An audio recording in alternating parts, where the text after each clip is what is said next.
It's the end of the week, and here we are on the Friday edition of the Morning Pitt right here on youtube.com/Panther-Lair.com. Made it through another week, made it to another game day. Pitt, Georgia Tech tomorrow night, 8 p.m. at Acrisure Stadium.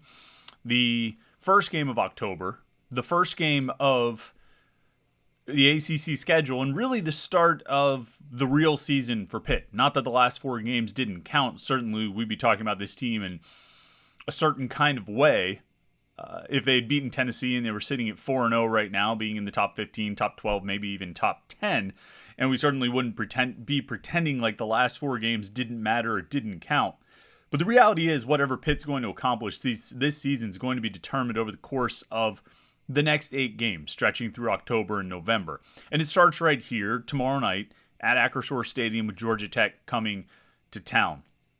And we've been talking all week about this game. We've been, actually finding other things to talk about. On Wednesday we talked a little basketball. Yesterday we recapped really what the month of September has been.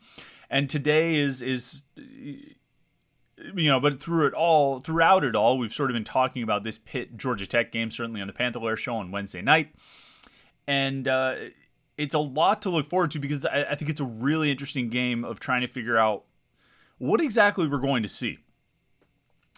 Georgia Tech coming into this game at 1-3, having lost the last two games. I think they scored a total of 10 points in the last two games. Losses to Ole Miss and UCF, giving up 600 rushing yards in those two games. 316 to Ole Miss, 284 to Central Florida.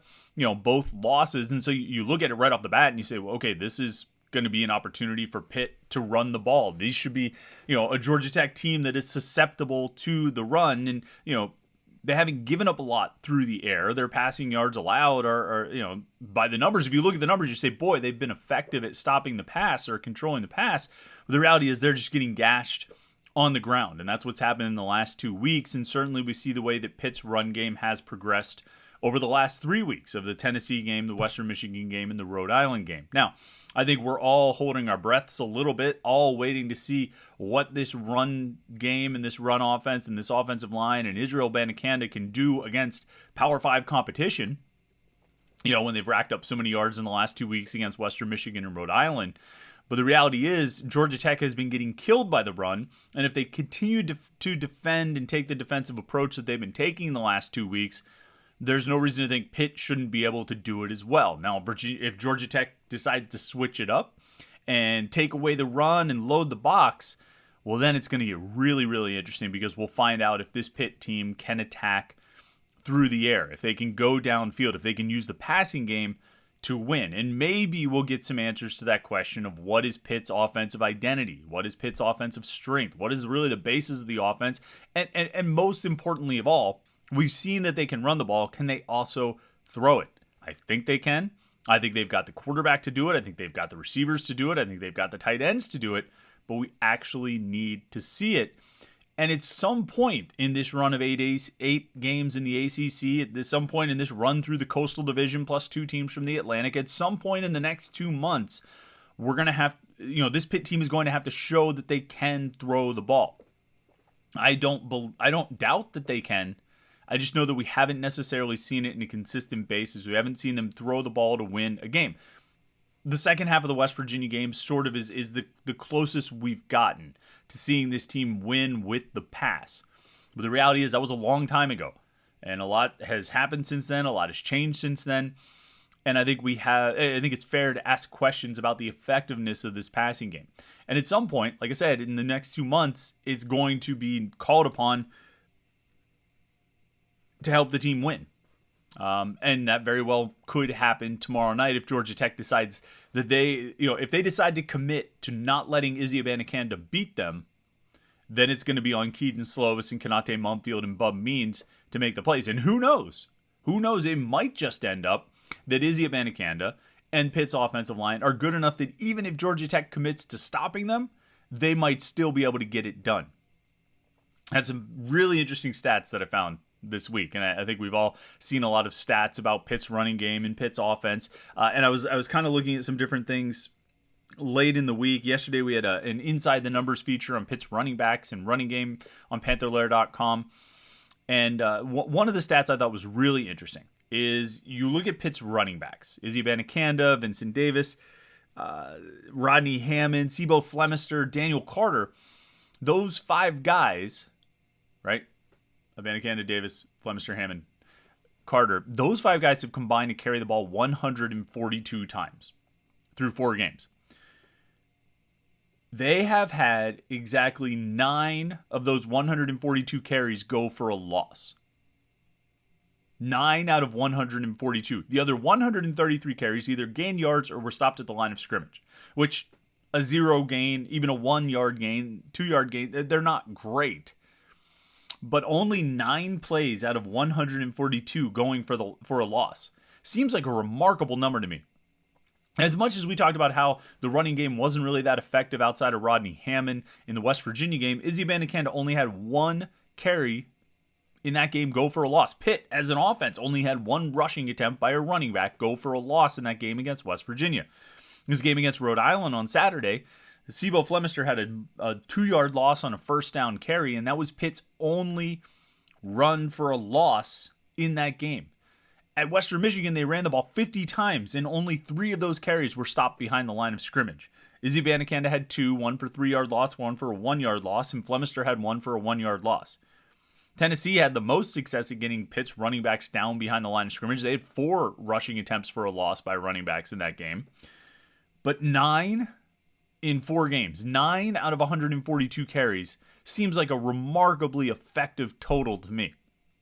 And I'm gonna be honest. As much as I talk about how I'm curious about this passing game, and I want to see what it can actually do, and that we haven't seen it yet, and we don't know how effective it can be, I have a little bit of those questions about the running game too.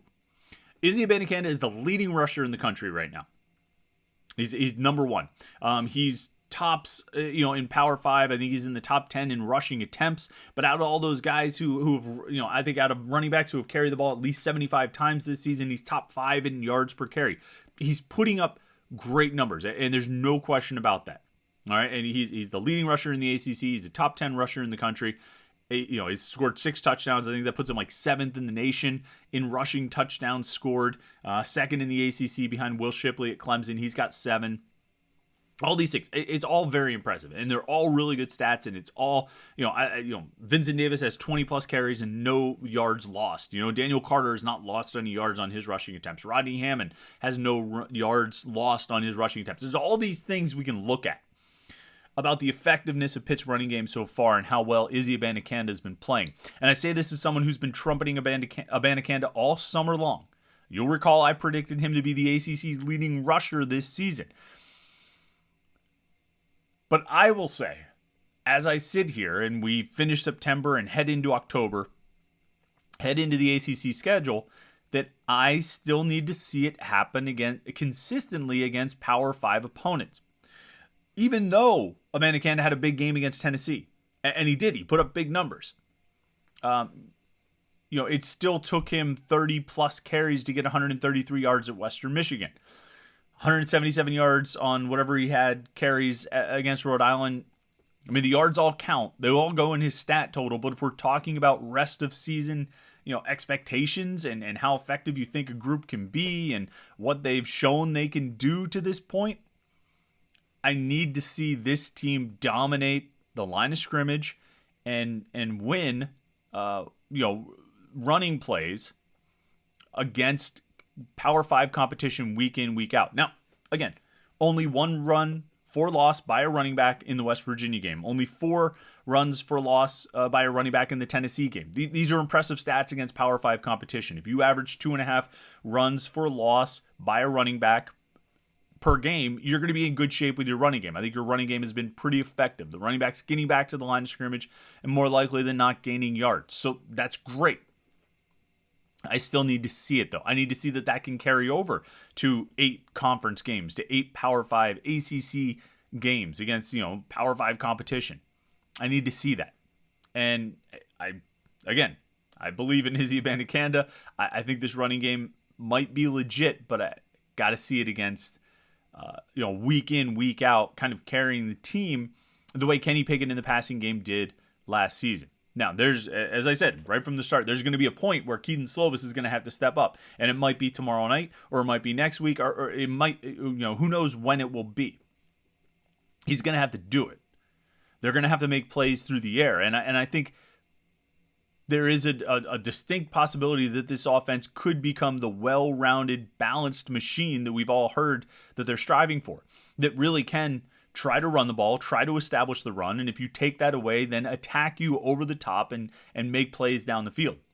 I really do think they've got the pieces to be that balanced and be that well-rounded and really do, attack you in a lot of ways. Keaton Slovis said it after the Rhode Island game last week. He thought there are multiple offenses that can attack you in a lot of different ways.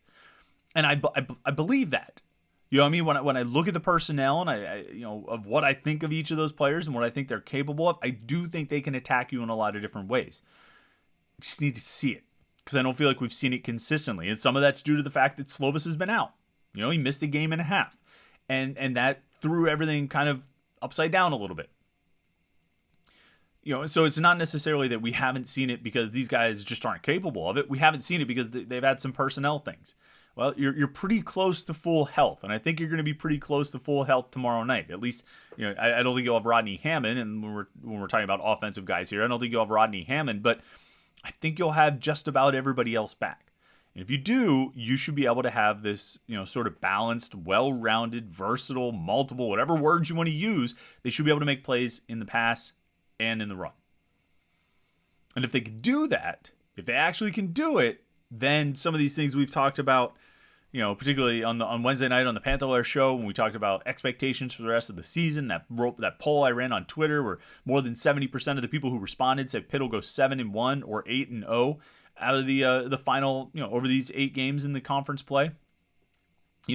If they can actually attack with both effectively on the ground and through the air, then some of those sort of higher end expectations start seeming a little more realistic and a little more plausible and maybe even likely.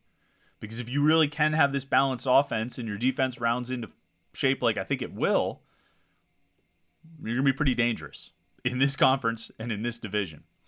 Georgia Tech coming in as a 3-touchdown underdog against Pitt. I don't think Narduzzi has ever covered that kind of a spread. He's been favored by that amount. He's had that kind of he's been giving that kind of points in ACC games a few other times, 5 or 6 other times since he got to Pitt. I don't think he's ever covered in those games, and he's actually lost 1 or 2 of them. I think they were favored by double digits once or twice, and they ended up losing. I think maybe the NC State game in 2020 they were favored by double digits, and I believe North Carolina in 2017 they were favored by double digits.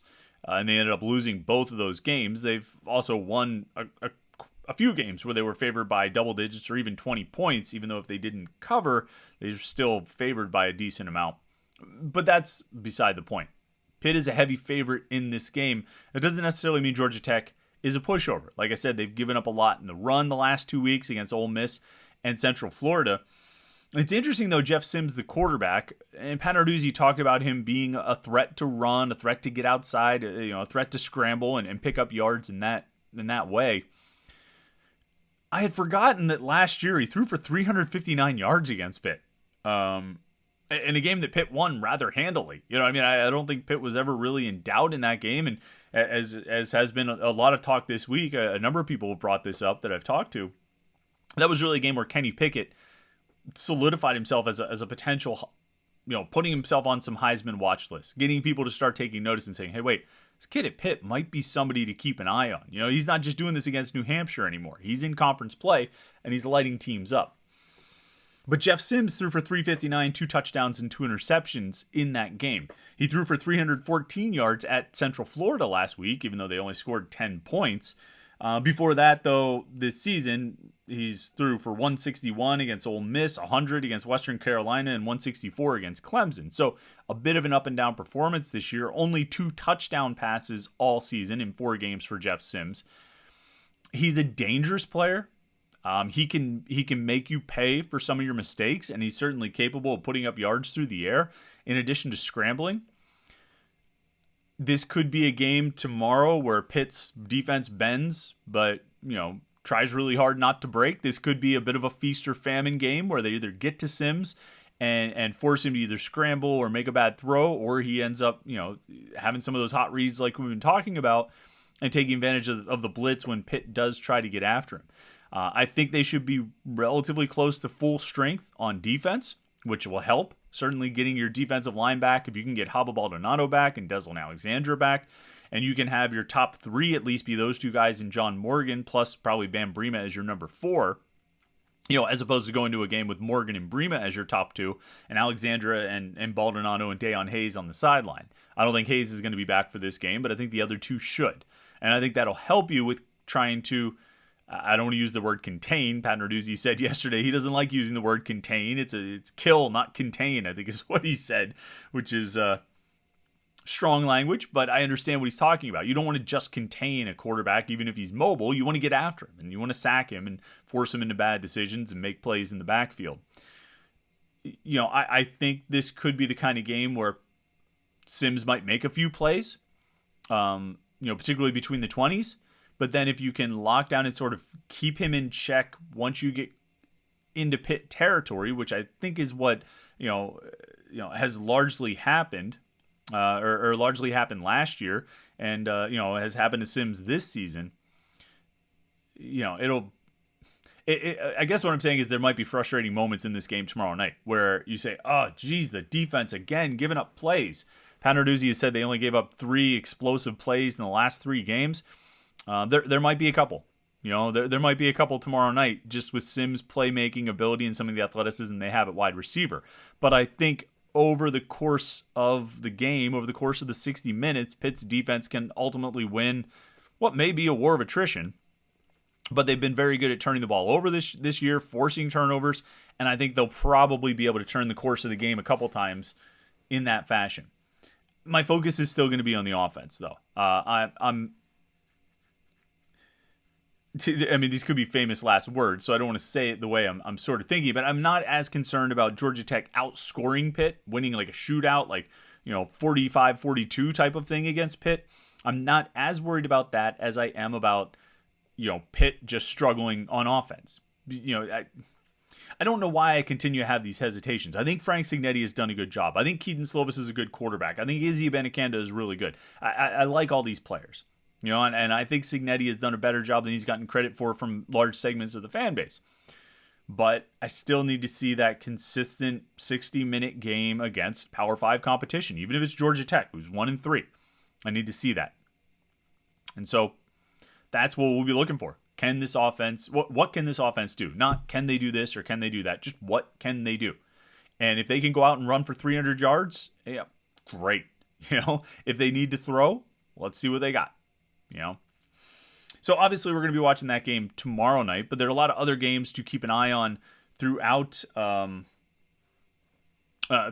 day on Saturday, and kind of do this on Fridays. We take a look around the Coastal Division and then also look at the top 25 games in the country. The games involving top 25 teams who may or whose results could impact Pitt.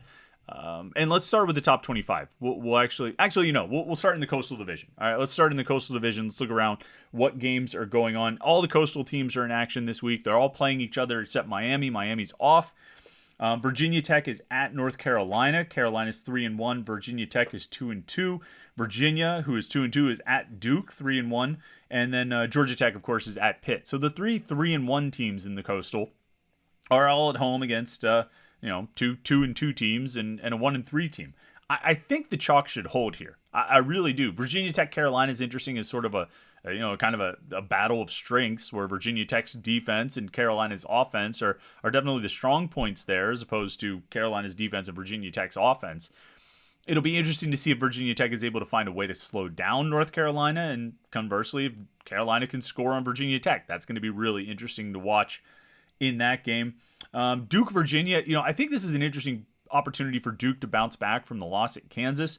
They got the 3-0 start. Everybody thought, okay, they might, maybe Duke might be good. This might be an interesting one to watch. They lose at Kansas, which, you lose on the road against a Power 5 opponent, even if it's Kansas. It's not the worst thing in the world. But now how do you bounce back? Virginia hasn't looked very good, They lost at the Carrier Dome last week, a 22-20 game against Syracuse, which I think reflected more poorly on Syracuse than it did on Virginia. But can Duke, this is the kind of game where Duke can put itself at least in the top half of the Coastal Division. Virginia seems like a bottom half team. If Duke can beat Virginia at home and even somewhat convincingly, then you're going to say, okay, they're one of the top maybe 2 or 3 teams in the division right now. So it's a good opportunity for Duke right there. And then, obviously this Georgia Tech Pitt game like we talked about. I mean, I don't think this is necessarily a statement opportunity for Pitt because I think most people sort of consider them to be one of the 2 best teams in the Coastal and maybe number 1 after what happened to Miami last week. So it's really just an opportunity for Pitt to sort of stay in place or just sort of further establish itself as the top team or one of the top teams in the Coastal Division. On the other side of the ACC, it's going to be really interesting in the Atlantic because NC State is at Clemson. NC State's number 10, Clemson is number 5 in the country. And the Atlantic right now, with Clemson, NC State, Wake Forest, and Florida State, and even Syracuse at 4-0, going to improve to 5-0, you've got these 5 teams that are all sort of saying, well, we might have a shot here. Clemson beat Wake Forest, so Wake Forest has that division loss that bumps them down a little bit. There's still a lot of games left to play and opportunities for Wake to kind of make up that ground. We're going to find out, though, in the next few weeks, a whole lot about that Atlantic division and who really is on top. Clemson's got NC State this week. I think they play Boston College next week, but after that, they host Florida State. All right, Florida State is, number 23 in the polls right now. And then the week after that, Clemson hosts Syracuse. So, in 3 out of the next 4 weeks, Clemson's going to play NC State, Florida State, and Syracuse. They already beat Wake Forest. And so Clemson has an opportunity to sort of shut everyone up. Everyone who's saying, ooh, watch out for NC State. Ooh, watch out for Wake Forest. Ooh, watch out for Florida State. Ooh, how is Syracuse good? Clemson has a chance to kind of go boom, boom, boom, and knock them all out. They already took care of Wake Forest last week. They have an opportunity to put down pretty much all these other dogs.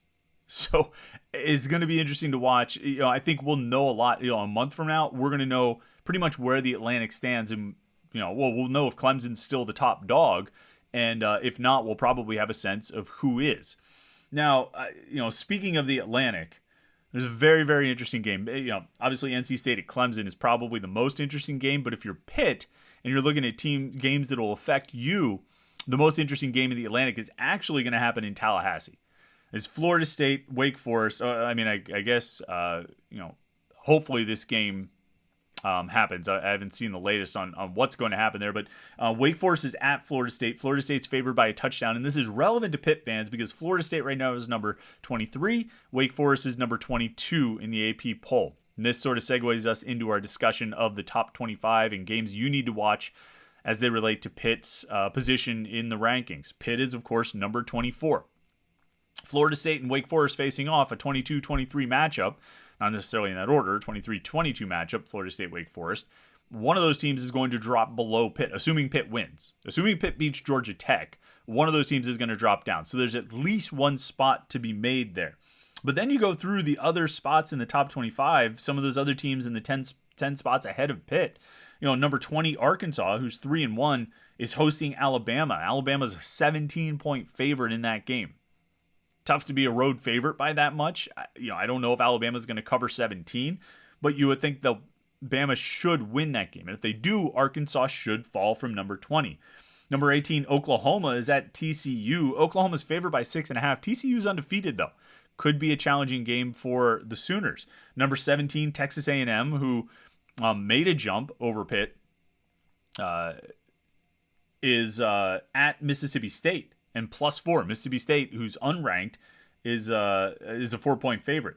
And then Baylor, number 16, is playing Oklahoma State. Oklahoma State is number 9. So Baylor's favored by 2 in a home game. They're 3-1, but the Cowboys top 10 team coming to town. So you've got there, 4 more games that could potentially affect the rankings ahead of Pitt and possibly give the Panthers a chance to jump up, closer to number 20, or if everything sort of shakes out ideally for Pitt, maybe even back into the top 20 For the first time since the loss to Tennessee. The week leading up to the Tennessee game was the last time they were ranked in the top 20.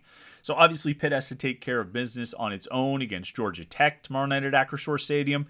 But throughout the day, there are probably going to be a lot of opportunities created for Pitt to climb in the polls. So if you're watching games nationally, you're keeping an eye on Florida State Wake Forest, assuming that game gets played. Just out of curiosity about the Atlantic Division, you're watching NC State Clemson. And then you keeping an eye on Arkansas, Alabama, Oklahoma, TCU, A&M, Mississippi State, and Baylor, Oklahoma State, because those could all present opportunities for Pitt to climb in the AP poll next week. First things first, got to beat Georgia Tech. Got to win that game. Maybe you cover the 23 or whatever the line ends up being a kickoff. Maybe they don't. Good teams win and great teams cover. I'm pretty sure Pitt's a good team. I don't know if they're a great team, but I'm pretty sure they're a good team. So at least come out with the overall win. And while you're here, make sure you like this video. We always appreciate that. That helps YouTube like us if you like us. So click that like button. Also click the subscribe button right there. It's right over that yellow.com thing. You can see the little blue rectangle. Click subscribe. So you are linked into our youtube.com/Panther-Lair.com page. You also can turn on notifications so you get alerts. Set to your phone whenever we go live, whenever we post a new video. We did the Panther-Lair show on Wednesday night at 8:30. We do that every week at 8:30, but you might forget. You might forget that that's what the schedule is. Well, if you are inclined to forget, subscribe to youtube.com/Panther-Lair.com and turn on notifications, and you'll get an alert sent to your phone every time we go live. Now, that especially will come in handy tomorrow night after the game. We are going to have a live Panther-Lair post-game show right here on youtube.com/Panther-Lair.com. I do not know what time that is going to start. It's going to be after 1 a.m. is the only thing I can really say. I'll try and tweet out a specific start time once the game ends and we kind of see where we're at. But who knows how long this game is going to go or how late this game is going to go. If you want to make sure you don't miss the live post-game show, subscribe to youtube.com/Panther-Lair.com and turn on notifications. You'll get an alert sent to you. It says, hey, Panther-Lair's live. It's 1:30 in the morning. Going to talk about the game. So definitely do that. Subscribe to our YouTube channel, youtube.com/Panther-Lair.com, and turn on those notifications. And then all through the weekend, keeping it locked right here to Panther-Lair.com, Pittsburgh.rivals.com, the most comprehensive source of Pitt sports news on the internet. You see all the headlines that we post up there in the corner of the screen. We got all that and a lot more at Panther-Lair.com. And so everything you want to know and read and learn about the Panthers, Pitt football, Pitt basketball, Pitt recruiting, it's all there for you at Panther-Lair.com, Pittsburgh.rivals.com. Go check out the website. There's going to be a lot of conversation on the message boards all day tomorrow, definitely through the game, and Sunday for sure. 24 hours a day, 7 days a week, there's conversation and discussion going on the Panther-Lair.com message boards. You want to be a part of it because you're a Pitt fan and you want to talk to other Pitt fans. Panther-Lair.com, Pittsburgh.rivals.com. Thanks so much for tuning in for this Friday edition of the Morning Pitt. Thanks for watching all week. It's been a lot of fun. Got another week down to these videos, and we're having a good time doing it. Look forward to another week coming up. So I hope you had a great week. Hope you have a great Friday. Enjoy your weekend. And we will talk to you after the game tomorrow night right here on youtube.com/Panther-Lair.com.